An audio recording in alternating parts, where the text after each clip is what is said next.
প্রধানমন্ত্রী সূর্যঘর মুফত বিজলি যোজনা প্রকল্পকে মান্যতা দিয়ে কোচবিহার বিদ্যুৎ দপ্তরের তত্ত্বাবধানে সেই প্রকল্পের সূচনা করা হলো।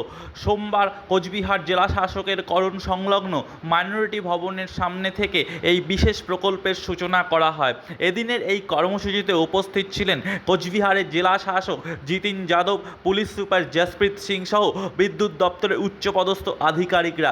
এই প্রকল্পের সুবিধা সাধারণের মধ্যে প্রচারের লক্ষ্যে এদিন প্রচার অভিযানমূলক 6টি মাইক সহ টোটো যাত্রা শুরু করে।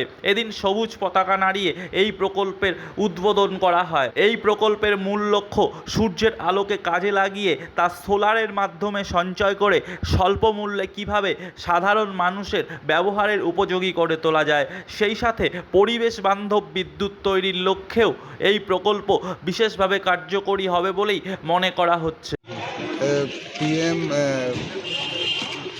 আপনার সূর্যঘর যে মুফত বিজলির জন্য আমাদের যে প্রকল্প আছে তার ক্ষেত্রে আজকে আমরা কিছু ট্যাবলো লঞ্চ করেছি। এখানে আপনাদের একটা সাবসিডাইজ স্কিম, যেখানে কিছু পোর্শন যে লোকজনকে দিতে হয়, কিছু গভর্নমেন্ট এখানে সাপোর্ট করছে। আমাদের জেলাতে কিছু টার্গেট দেওয়া হয়েছে। টার্গেটকে পুরোটা করার জন্য আমরা আজকে আইসি অ্যাক্টিভিটি প্রচার করছি ট্যাবলোর মাধ্যমে, যেখানে বাড়ি বাড়ি লোকজন গিয়ে সোলার প্যানেল লাগাবে, যেখানে সূর্য যে আমাদের বিজলি ওখান থেকে তৈরি হবে সেটাকে ইউজ করে আমরা কালকে এটা আমরা স্কিমকে ভালো করে পালন করতে পারি।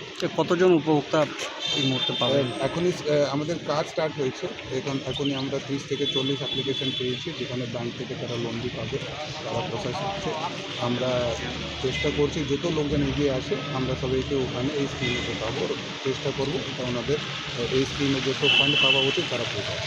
কী সাবসিডি একটা সাবসিডাইজ স্কিম কি, যেখানে একটা কন্ট্রিবিউশন লোকজনকে দিতে হয় আর একটা কন্ট্রিবিউশন গভর্নমেন্ট সাপোর্ট করে, সো দ্যাট আমরা যে সোলার ইলেকট্রিসিটি সেটাকে প্রমোট করার জন্য আমরা